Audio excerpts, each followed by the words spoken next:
Hey guys, welcome to a new vlog of sustainable everyday.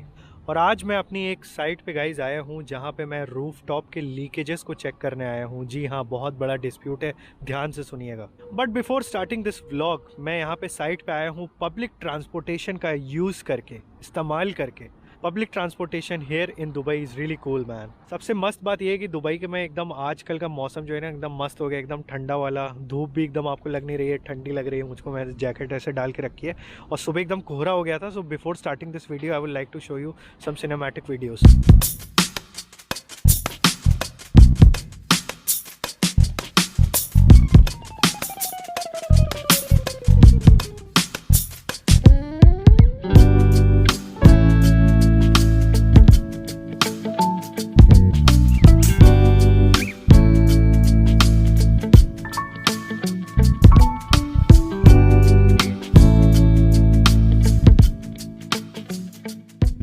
इस site पे guys जहाँ पे मैं आया हूँ, एक बहुत बड़ा इशू हो गया है। ध्यान से सुनिएगा। इस रूफ टॉप पे बिफोर इंस्टॉलेशन लीक टेस्ट नहीं किया गया। जी हाँ, अगर आप एक सोलर प्लांट इंस्टॉलर हैं या इंस्टॉल करवाने वाले हैं एज एन एंड क्लाइंट, तो आपको ध्यान देना पड़ेगा कि if you are installing an integrated solar plant on the factory roof, ठीक है, किसी भी तरीके का रूफ हो सकता है। It's not only a factory, it can be a warehouse, it can be a commercial building.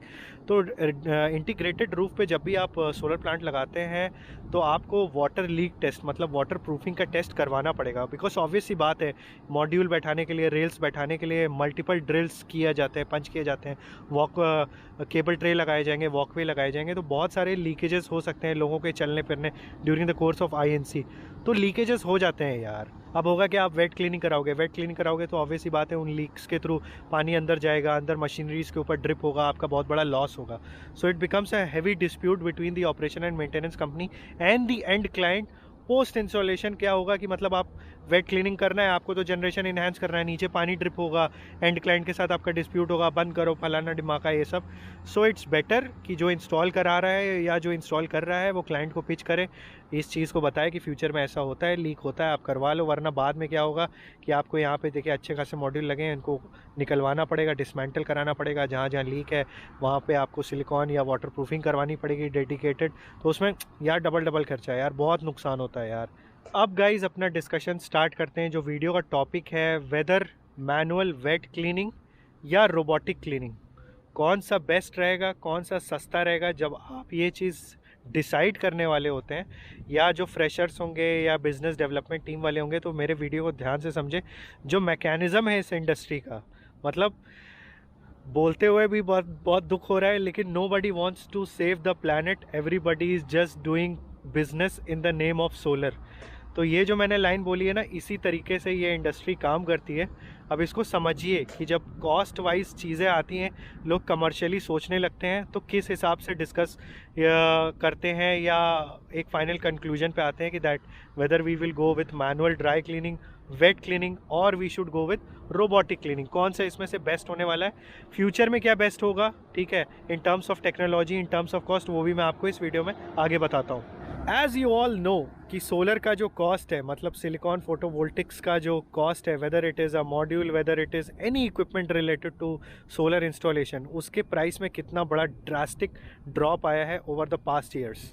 अब जब किसी मटेरियल, जब किसी इक्विपमेंट, किसी सामान के प्राइस में गिरावट आ जाती है और उससे आप रेवेन्यू जनरेट करने वाले हो, रेवेन्यू समझ रहे हो, जो यहाँ पे जनरेशन हो रही है, सो ऑब्वियस सी बात है उस प्रोडक्शन जो जनरेशन हो रहा है उसकी भी कॉस्ट आप कम ही रखोगे ना यार।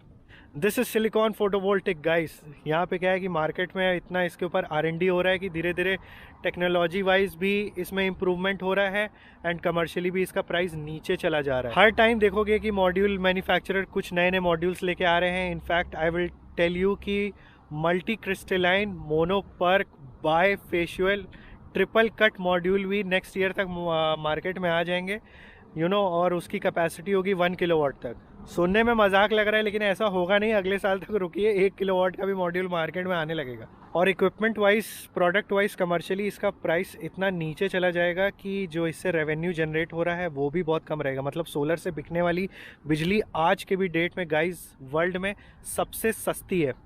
जब कोई भी बिजनेस डेवलपमेंट टीम बैठती है ये डिसाइड करने के लिए हमें पावर जनरेशन प्लांट लगाना है, विंड लगाएंगे, थर्मल लगाएंगे, न्यूक्लियर लगाएंगे, जो सबसे चीपेस्ट, सबसे आसान और कमर्शियली सबसे फास्ट जिसका इंफ्रास्ट्रक्चर खड़ा हो जाता है वो सिर्फ और सिर्फ सोलर टेक्नोलॉजी है गाइस। इसलिए इससे प्रोड्यूस होने वाली इलेक्ट्रिसिटी मार्केट में सबसे सस्ती है, सबसे सस्ती है। इसीलिए इससे जो रेवेन्यू जनरेट हो रहा है वो भी in comparison to other sources of energy सबसे कम है। आप देखोगे सोलर से बनने वाली बिजली यूटिलिटी स्केल पे 50 पैसे, 1.5 रुपये ऐसे बिक रही है, लेकिन वही कोल या न्यूक्लियर प्लांट से आप कमर्शियल या डोमेस्टिक स्केल पे भी आप बिजली देखो 5 रुपये, 5.5 रुपये, 8 रुपये ऐसे करके इंडस्ट्रियल स्केल। ज़मीन आसमान का फ़र्क हो गया है यार इस टेक्नोलॉजी से जो भी रेवेन्यू जनरेट हो रहा है।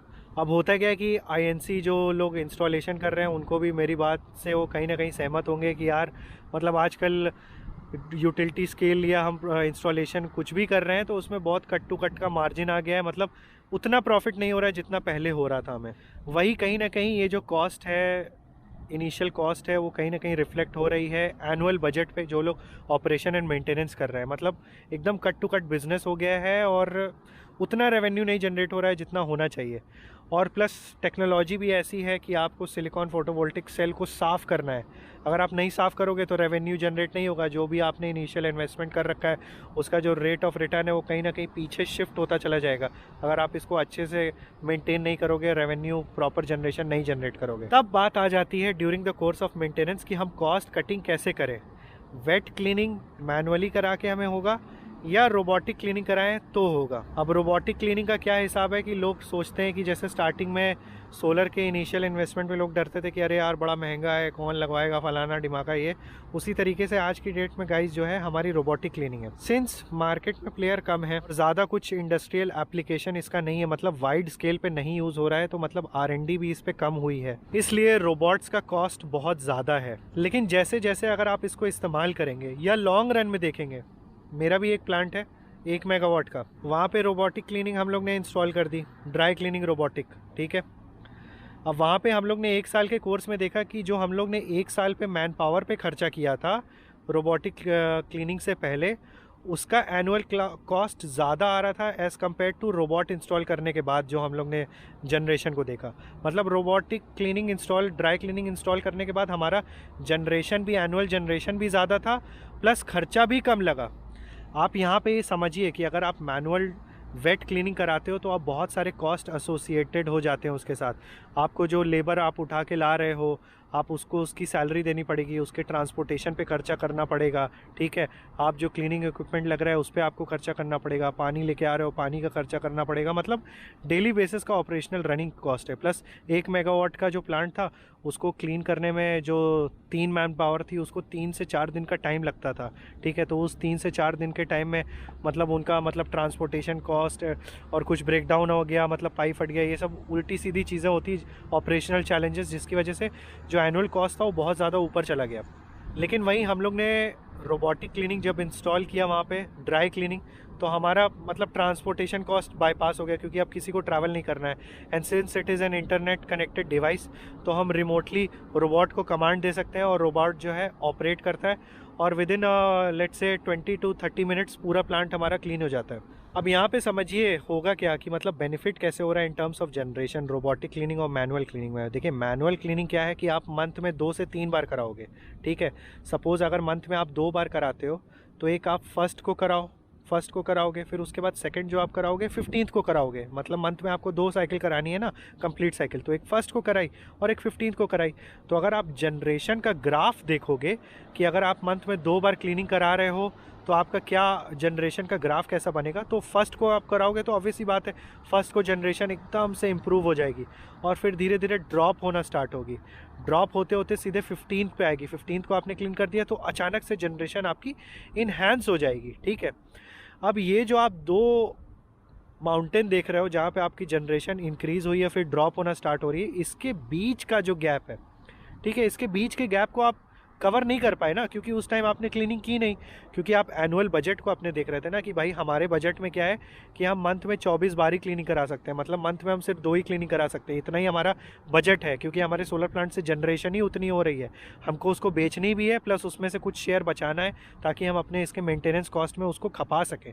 ठीक है, पूरा मतलब पैसे का खेल है भाई। तो आपने 2 बार मंथ में क्लीनिंग कराई, तो ये जो बीच में गैप रह गया है, जो ब्लैक कलर का आप गैप देख रहे हो, that is your generation loss. Generation loss बोले तो रेवेन्यू लॉस, इसको आप कवर अप नहीं कर पाए। अब हमने रोबोटिक क्लीनिंग इंस्टॉल कर दी। रोबोटिक क्लीनिंग क्या है, हम इसको ऑनलाइन कमांड देते हैं और ये डेली बेसिस पे मॉड्यूल क्लीन कर देता है। अब डेली बेसिस पे मॉड्यूल क्लीन होंगे तो वहाँ पे क्या होगा, हमारा ये जो रेवेन्यू लॉस यहाँ पे हो रहा था, ग्राफ हमारा ऐसे ऊपर 1 तारीख से 15 तारीख तक नीचे नहीं आएगा, बल्कि 1 तारीख से लेके 30 तारीख तक, महीने के एंड तक एकदम कांस्टेंट बना रहेगा, क्योंकि हम अपने रोबोट्स को डेली चला रहे हैं। तो अब जो हमारा रेवेन्यू लॉस हो रहा था इन टर्म्स ऑफ जनरेशन, वो नहीं हुआ। तो एनुअल साल के एंड में हमने जब देखा कि हमारा जनरेशन भी ज़्यादा हुआ और बहुत सारे एडिशनल जो ट्रैवल कॉस्ट थे वो भी नहीं हुए। इसीलिए लॉन्ग रन में अगर आप देखेंगे तो आज की भी डेट में robotic cleaning is much cheaper as compare to manual wet cleaning, जहाँ पे हम लेबर लगा के करें। अब जैसे जैसे आप रोबोट्स को इंस्टॉल करेंगे, यूज़ करेंगे, इसके ऊपर R&D होगी, तो और सस्ते रोबोट्स और अच्छे प्रैक्टिकल रोबोट्स मार्केट में अवेलेबल हो जाएंगे, जिनको आप साइट पे ही कस्टमाइज़ कर सकते हो। मैंने पास्ट पे रोबोटिक क्लीनिंग के ऊपर भी एक और वीडियो बनाया है कि मतलब इफ़ यू थिंक कि रोबोट को इंस्टॉल करने के लिए एक्स्ट्रा पर्लिन रेल लगाने पड़ेंगे, so it is all technology of the past. अब रोबोट्स जो है डायरेक्टली मॉड्यूल के सेल्स पे, मतलब मॉड्यूल के फ्रेम पे ही चलते हैं। तो उस वीडियो को देखिएगा, अच्छी इन्फॉर्मेशन मिलेगी आपको। तो जैसे जैसे आप जितना ज़्यादा गाइज रोबोट्स को इस्तेमाल करेंगे तो इसकी कॉस्ट में भी बहुत ज़्यादा ड्रास्टिक ड्रॉप आएगा। And in the upcoming time जो लोग मतलब O&M प्लेयर्स हैं, अगर वो रोबोटिक क्लीनिंग पे ध्यान दें, उसके डेवलपमेंट पे ध्यान दें, R&D पे ध्यान दें, so obviously it will be a pick and place solution, और काफ़ी फीजिबल रहेगा, इकोनॉमिकल रहेगा, और आने वाले टाइम में this will be the thing. ये कि आने वाला जो टाइम है सोलर ऑपरेशन एंड मेंटेनेंस का, उसमें robotic cleaning is going to play a very viable role. बहुत सारे लिमिटेशन होते हैं कि हाँ भाई ऐसी रूफटॉप साइट है, बीच बीच में गैप है, उसमें हम रोबोट नहीं इंस्टॉल करा सकते, तो उसके लिए भी फ्लेक्सिबल रोबोट्स आते हैं जिनको आप रिमोटली कंट्रोल कर सकते हो। आपको बस प्लेस करना है, वो क्लीन करेगा। मतलब मैन पावर आवर्स में बहुत बड़ा आप ड्रास्टिक ड्रॉप ला सकते हो, कॉस्ट कटिंग कर सकते हो, अगर आप उसको रोबोटिक क्लीनिंग से बाईपास कर दो। और जितना ज़्यादा आप रोबोट्स को यूज़ करोगे तो उतना ज़्यादा आप पानी को सेव करोगे, और मार्केट में उसके ऊपर R&D भी होगी और उसके कॉस्ट भी नीचे चला जाएगा। एक बात तो गारंटीड है कि इस कॉस्ट में कभी भी हाइक नहीं होने वाला, क्योंकि सोलर टेक्नोलॉजीज़, फोटोवोल्टिक टेक्नोलॉजी में इतना ज़्यादा डेवलपमेंट R&D हो रहा है कि हर बार कुछ नए प्रोडक्ट्स आ रहे हैं, तो इसका हर साल हर महीने कॉस्ट नीचे चला जा रहा है। तो एक कॉस्ट नीचे चला जाएगा तो ऑब्वियस ही बात है प्रोजेक्ट कॉस्ट आपका कम रहेगा, तो उसी कम कॉस्ट में आप हर चीज़ों को मैनेज करने की कोशिश करोगे, मेंटेनेंस भी उसी कॉस्ट में करने की कोशिश करोगे, ठीक है, डेवलपमेंट भी उसी कॉस्ट में करने की कोशिश करोगे। So if you are planning ahead कि आपको ऑपरेशन एंड मेंटेनेंस आप करना चाहते हो, सो ऑब्वियसली आपको मैन पावर रिड्यूस करनी पड़ेगी और रोबोटिक क्लीनिंग पे ज़्यादा फोकस करना पड़ेगा। ओके गाइस, तो एक बहुत अच्छा एग्जांपल मैं आपको देना चाहूँगा कि बहुत साल पहले नोकिया का N97 फ़ोन आता था, जिसकी कॉस्ट उस टाइम 30,000 थी। ठीक है, उस टाइम सिम्बियन फ़ोन्स आते थे, एंड्रॉयड का कोई कॉन्सेप्ट नहीं था।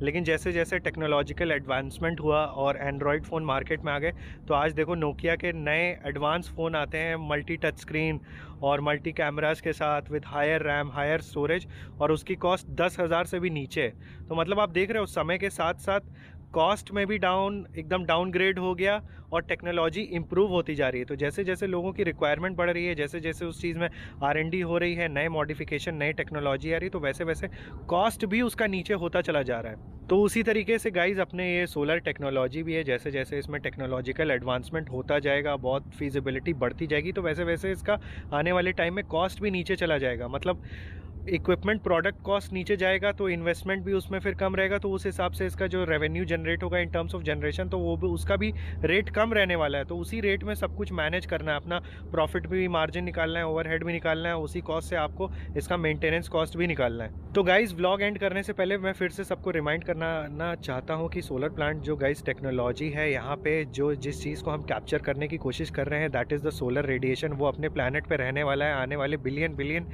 ईयर्स तक, ठीक है। लेकिन जिस नेचुरल रिसोर्स को हम यहाँ पे यूज़ कर रहे हैं एज अ कैटलिस्ट इस चीज़ की एफिशिएंसी को इम्प्रूव करने के लिए, यानी कि मॉड्यूल को क्लीन करने के लिए, that is the fresh water which is already a luxury to many across the world.